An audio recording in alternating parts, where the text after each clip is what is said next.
आदि पुरुष एक ऐसा मूवी जो रामायण के कहानी के आधारित पे बनाया गया था, लेकिन मेकर्स ने इस मूवी में इतनी सारी गलतियां कर दी लोग आज इसे कॉमेडी मूवी के तौर पे देखते हैं। इस मूवी ने न सिर्फ स्टोरी को तोड़ा मरोड़ा है बल्कि उस पुराने रामायण के आस्था को भी ठेस पहुंचाई है जो रामानंद सागर ने बनाई। चाहे वो राम सेतु वाला कॉन्सेप्ट हो या विभीषण का पत्नी का बेशरम वाला लुक। राम और रावण का युद्ध ऐसे दिखाया गया है जैसे कैप्टन अमेरिका और थैनोस का युद्ध। इसमें माता सबरी का मजाक उड़ाया गया है, राम का लुक को लेकर सवाल उठाया गया है और मेघनाथ का टैटू वाला लुक। ऐसे इस मूवी में कई सारी गलतियां आपको देखने को मिलेगी, जिसमें आज मैं आपको टॉप 20 ऐसे गलतियां दिखाने वाला हूं जो कि इस मूवी में नहीं लाने चाहिए।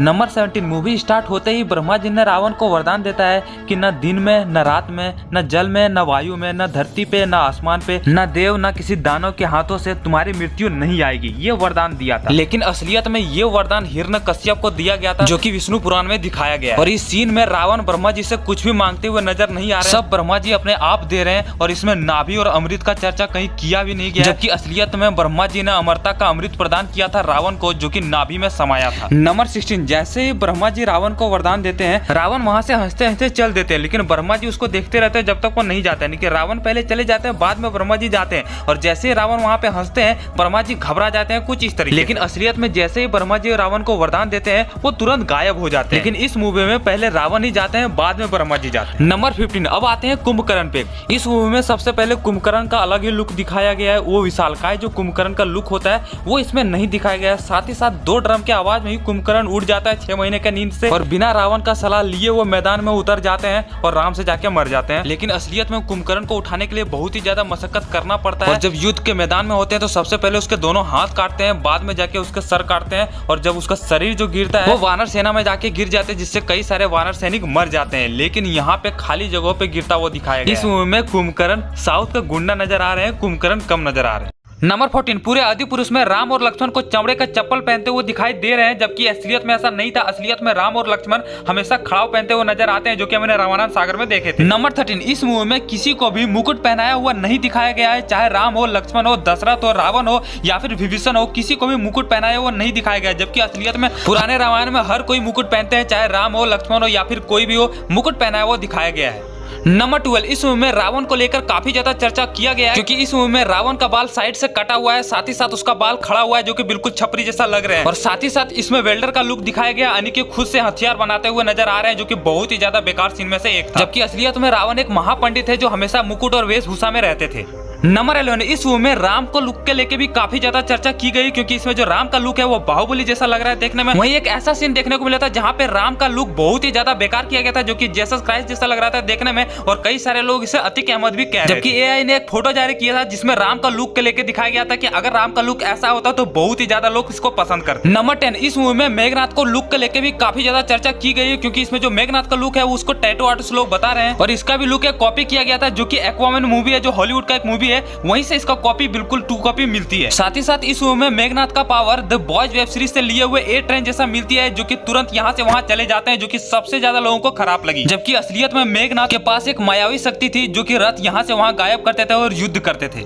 नंबर 9। इसमें विभीषण का पत्नी का भी लुक बहुत ही ज्यादा गंदा दिखाया गया है, जो कि अश्लीलता की हद को पार कर दिया गया है। आप देख सकते हो यहाँ पे विभीषण की पत्नी को कैसे अश्लीलता से दिखाया गया है, जबकि हमारे धर्म और संस्कृति में ऐसा अश्लीलता कभी नहीं दिखाई जाती। साथ ही साथ इस मूवी में चाहे रावण की पत्नी मंदोदरी हो या फिर शूर्पणखा हो या फिर विभीषण की पत्नी हो, किसी को भी वेशभूषा में नहीं दिखाया गया, किसी को भी रानी जैसा लुक नहीं दिया गया, सबको यहाँ पे हॉट दिखाया गया। जबकि असलियत में रानी का वेशभूषा कैसे होता है वो आप पुराने रामायण से ये वाले फोटो से देख सकते हो। नंबर 8। इसमें राम और रावण का युद्ध भी बहुत ही बेकार तरीके से प्रस्तुत किया गया है, जहां रावण को एक विशाल रूप में दिखाया गया है, वहीं पे राम पे एक छोटा लुक दिखाया गया है, जैसे एवेंजर एंड गेम में थेनोस और कैप्टन अमेरिका को दिखाया गया है, बिल्कुल उसी तरीके से राम और रावण को यहाँ पे दिखाया गया है। और साथ ही साथ इसमें रावण राम को उठा के फेंक देते हैं और राम को घूंसे मारते हुए दिखाई देते हैं, जो कि एक बेकार सीन में से एक था। जबकि असलियत में इन दोनों को रथ में युद्ध होती है और रथ में ही एक दूसरे से बाण से प्रहार करते हैं और मारते हैं। नंबर 7। जब रावण सीता को हरण कर लेते हैं तो वो पुष्प विमान में बैठा के सीता माता को लंका ले जाते हैं। वहीं इस मूवी में चमगादड़ को दिखाया गया है, जो कि एक बेकार लुक में से एक था और कहीं पर भी पुष्प विमान नहीं दिखाए गए हैं।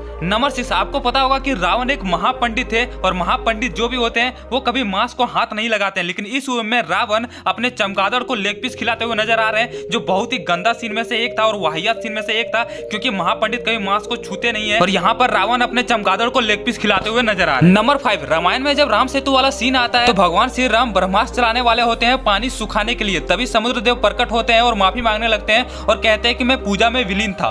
तभी राम समुद्र देव से लंका जाने का रास्ता मांगते हैं और बोलते हैं कि समुद्र से पार होने का रास्ता बताओ। तभी समुद्र देव कहते हैं कि वानर सेना में नल और नील जैसे 2 बानर हैं जिसको श्राप मिला हुआ था कि वो पानी में कुछ भी फेंकेंगे तो वो डूबेंगे नहीं। उसके बाद हनुमान हर पत्थर पे राम लिखते हैं और नल और नील दोनों उसे फेंक देते हैं और समुद्र में राम सेतु बना लेते हैं। इसके अलावा भगवान श्री राम समुद्र देव को कहते हैं कि जब उसके धनुष में ब्रह्मास्त्र चढ़ जाती है तो वो वापस नहीं जाती है, तब समुद्र देव से उत्तर दिशा में ब्रह्मास्त्र चलाने को कहते हैं। यही सिंपल सी कहानी थी राम सेतु की। लेकिन इस मूवी में जब राम ब्रह्मास्त्र चढ़ाते हैं तो समुद्र देव प्रकट होते हैं और कहते हैं कि आपका नाम लेके अपनी सेना को कहिए समुद्र पे पत्थर फेंके, मैं उसे डूबने नहीं दूंगा। और उसके बाद ब्रह्मास्त्र कहाँ चलाते हैं और कहाँ रख लेते हैं इसका कोई भी आता पता नहीं। तो कुछ इस तरह से राम सेतु की कहानी को तोड़ा मरोड़ा गया।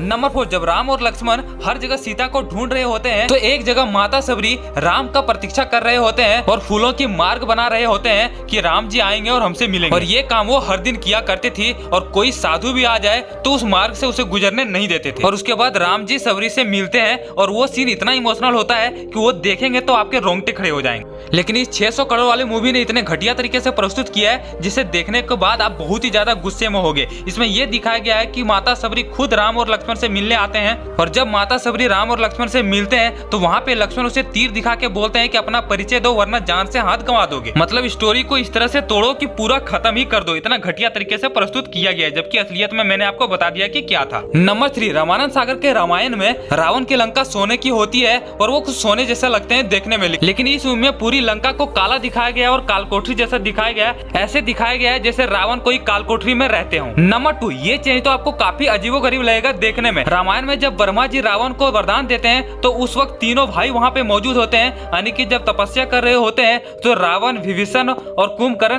तीनों एक साथ तपस्या करते हैं और ब्रह्मा जी को खुश करके वरदान मांगते हैं, यानी कि तीनों भाई एक साथ मिल के ब्रह्मा जी से वरदान मांगते हैं। लेकिन इस मूवी में स्टार्टिंग में ही दिखाया गया है कि सिर्फ रावण ब्रह्मा जी से वरदान मांगते हैं, वहाँ पे कुंभकर्ण और विभीषण कोई भी मौजूद नहीं होते। नंबर 1, इस मूवी का जो सबसे वाहियात चीजों में से एक था वो था इस मूवी का डायलॉग, जो कि बेकार था और बहुत ही ज्यादा वाहियात था। और इस डायलॉग को सुनने के बाद लोग काफी ज्यादा गुस्से में आ गए। तो क्या था वो डायलॉग? सबसे पहला डायलॉग, कपड़े तेरे बाप का, तेल तेरे बाप का, आग तेरी बाप की और जलेबी तेरी बाप की। ये था पहला डायलॉग। दूसरा डायलॉग था कि अगर हमारी बहनों को छेड़ेगा तो उसकी लंका लगा देंगे। तीसरी था कि तेरी बुआ का बगीचा है क्या जो हवा खाने चला आया। तो ऐसे ऐसे गंदे गंदे डायलॉग है और वाहियात भाषा में डायलॉग लिखे गए हैं, जिसको देखने के बाद फैंस काफी ज्यादा भड़क गए थे, जबकि असली रामायण में ऐसा कभी भी भाषा का प्रयोग नहीं किया गया है जो किसी को भी बुरा लगे। तो गाइस, इतने गंदे गंदे तरीके से चेंज किए गए और इतना वाहियात तरीके से चेंज किए गए जिसको देखने के बाद लोग काफी ज्यादा भड़क गए और अभी इस फिल्म का बाइकआउट भी कर रहे हैं। तो मैंने आपको इस मूवी की 17 सबसे बड़ी गलतियां दिखाई है